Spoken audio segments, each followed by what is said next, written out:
How do you decide what is good or moral behavior and what is bad or immoral behavior? Traditionally, Christians have believed in a creator God who defines what is good and evil for his creation. Now, secular humanism, on the other hand, defines goodness as actions that cause no harm. Listen to this view on these two different concepts of morality. Within a sin worldview, something is wrong if it goes against God's rules. And it places God as the ultimate victim. Not of actual harm, of course, but because you didn't obey him. And I reject the idea that obedience is a moral good. See, my morality isn't about obedience. It's about harm done to other people around me. We'd probably both agree that killing is wrong. But see, I think it's wrong because it harms someone else, another human being on this horizontal scale. But you think it's wrong because God told us not to do it. And that's why I say I'm not a sinner. Because though I have done harm before, the victims were other humans. And my responsibility lay with making things right with them. God has never been a victim. Now, it may come as a shock, but over the past decades, the humanist model of horizontal morality has become accepted by many Christians and what is commonly called woke Christianity. Now, this simple chart explains the differences.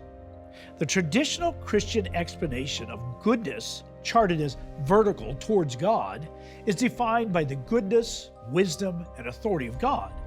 It is God who then defines the morality of human relationships. Now, the humanist explanation of goodness, charted as horizontal morality, is defined by human-ordained standards. These standards promote the acceptance of all religious beliefs, doing no harm, not judging, and sexual freedom. Is the humanist concept of horizontal morality taught by Jesus, as many people believe? Now, you may be surprised, but Jesus addressed the concepts of vertical and horizontal morality. A man asked Jesus, "What is the greatest of God's commandments?" Jesus answered, and it's a quote from the Old Testament. He said, "You shall love the Lord your God with all your heart, with all your soul, and with all your mind. This is the first and great commandment." Now we'll come back and see how Jesus' instruction on vertical morality actually includes instructions on how we treat each other. But first, let's look at how he expanded vertical morality to apply to himself. This is what Jesus did. See, at a different time in his ministry, a large crowd was drawn to Jesus, and he said to them, "If you want to be my disciple, you must hate everyone else by comparison. Your father and mother, wife and children, brothers and sisters, yes, even your own life. Otherwise, you cannot be my disciple." Take a moment to process that. Jesus isn't saying that you should despise people. The Greek word translated hate in English is sometimes used as a comparison. In other words, our love and devotion for Jesus is to be more important than even our love and devotion towards our families. Now, how could Jesus make this kind of statement? Well, listen to another teaching of Jesus. He said, "For I have not spoken on my own authority, but the Father who sent me gave me a command, what I should say and what I should speak." He claims to be the spokesman of God. He also claimed throughout his ministry to be the Son of God. To believe and live by the teachings of Jesus is to accept that everything he taught is actually vertical morality and comes from God. As a Christian, your first priority in determining goodness is your relationship with God the Father and Jesus as the Son of God. This relationship is based in accepting that God is the only one who knows the difference between good and evil, and that God has authority over his creation as the creator. Now, I know a secular humanist will say at this point, this is why there may be some good to the teachings of Jesus, but he can't be accepted as a truly enlightened teacher or a divine person. Unfortunately, woke Christianity takes the humanist teaching on horizontal morality and tries to cram that view into the teachings of Jesus. So let's go back to where Jesus taught about our vertical relationship with God and see what he said about his followers and how they are to treat other people, because that's included in his teachings. He said, and this is the second of the great commandments of the Old Testament, is like the first one. He said, you shall love your neighbor as yourself. Jesus taught his disciples to care for the poor and the sick and to teach the gospel to the outcast. I mean, the parable of the Good Samaritan is one of the most well-known of Jesus' teachings. And his teachings spring from his vertical morality to love God first. You're going to try to cram the humanist argument into the teachings of Jesus, you've come to a very important crossroad. Okay? So let's be honest. For many, the teachings of Jesus make them feel guilty, so they ignore him. Or it causes anger because he forbids them to do behaviors that they like, so they reject him. Or they hate his teachings to submit and worship God. They don't like his authority. God just doesn't meet their standards of love and fairness. At this crossroads, you must decide whether Jesus is really who he says he is, as the spokesman and the Son of God, or conclude basically he was a madman. If you have wondered, what did Jesus really teach? Just read Matthew, Mark, Luke, and John in the New Testament. And to help you in your search to understand what vertical morality means, go to ucg.org/BT510. There you can download a study aid, Jesus Christ, the Real Story, and watch some important videos to help you understand what Jesus really taught. ucg.org/BT510. The humanist view of goodness is based in a belief that human nature is basically good. Pope Francis once said in an interview, you see tragedies, but you also see so many beautiful things. You see heroic mothers and heroic men, men who have hopes and dreams, women who look to the future. And he said that gives me a lot of hope. People want to live, people forge ahead, and people are fundamentally good. We are all fundamentally good. Yes, there are some rogues and sinners, but the heart itself is good. There's a problem in what Pope Francis said. I mean, it is encouraging to see good in people, right? We are inspired by those who sacrifice their own comfort to care for the sick and impoverished.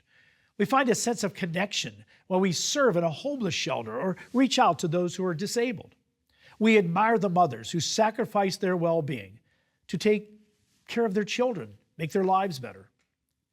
But the reality of a malicious violence, of crime and hatred and prejudice and confusion and evil in the world around us proves that the human heart is tainted by and at times driven by evil. Once again, here's what Jesus said. For out of the heart proceed evil thoughts, murders, adulteries, fornications, thefts, false witness, and blasphemies. Notice the first result of an evil heart is evil thoughts. Let's go back to the humanist belief that horizontal morality is acceptance of all religious beliefs, doing no harm, not judging others, and sexual freedom. Jesus here is explaining how loving God first, vertical morality, goes way beyond just not harming others. God just doesn't want us to do no harm to others. Now listen to this. He wants us not to do any harm to ourselves. Jesus said in the Sermon on the Mount that it wasn't just wrong to commit adultery, but it's wrong to lust after someone who wasn't your marriage partner. He said that it wasn't just wrong to kill someone, but it's wrong to hate someone even if you didn't do them any harm. Let's read what Jesus said again. For out of the heart proceed evil thoughts, murders, adulteries, fornications, thefts, false witness, blasphemies. Evil thoughts. That's what produces violence and sexual immorality, which is on the list, stealing, lying, and hatred of God. The evil thought that no one else hears is still evil. The morality of Jesus requires a dramatic transformation of heart, soul, and mind. And this transformation starts with the desire to seek the God of the Bible, whom Jesus reveals. Woke Christianity accepts only a few teachings of Jesus, while denying the Old Testament and the writings of Paul. For the woke Christian, the Old Testament is primarily a book of fables. It misrepresents God because the biblical description of God, well, that's not how they define love. They believe that following the God of the Old Testament means to treat others with cruelty and prejudice and hatred. So they claim that the only one that they follow is Jesus. But that's not true. The teachings of Jesus are rooted in the Old Testament. He accepted those scriptures as inspired by the God of Abraham, the father of both the Jewish people and many of the Arab peoples. The uniqueness of God revealed in the Bible is the bedrock of both Jesus' theology and moral precepts. He often used the book of Genesis as a background for his teachings. For Jesus, Adam and Eve and their sons Abel and Cain, Noah, King David, and the people of Sodom whom God killed are all historical facts. In his discussions with the Jewish people, he frequently spoke of Abraham. You see, you can't separate the teachings of Jesus from the Old Testament, or you remove him from the time in which he lived. You then miss the Old Testament prophecies about Jesus, and you end up denying him as the Son of God. Now let's go back to the vertical and horizontal ideas of right and wrong. The traditional Christian explanation of goodness, charted as vertical morality, is defined by the goodness, wisdom, and authority of God. God then gives instructions on how to create healthy human relationships. The humanist explanation of goodness, charted as horizontal morality, is defined by human-ordained standards. And these standards promote the acceptance of all religious beliefs, doing no harm, not judging, and sexual freedom. It is in the two great commandments that Jesus said, love towards neighbor is dependent upon first loving God. Christians who take the humanist view and apply it to Jesus, well, they actually become anti-Jesus. Now, if you're seeking to understand who Jesus really is, go to ucg.org/BT510, and you can download your copy of Jesus Christ, the Real Story. Also, you can watch some in-depth videos on why his message is called the good news, the gospel. That's ucg.org/BT510, ucg.org/BT510. And this leads us to the greatest spiritual danger of the humanist viewpoint of morality. And we'll cover this in part 2 of when Christianity becomes anti-Jesus.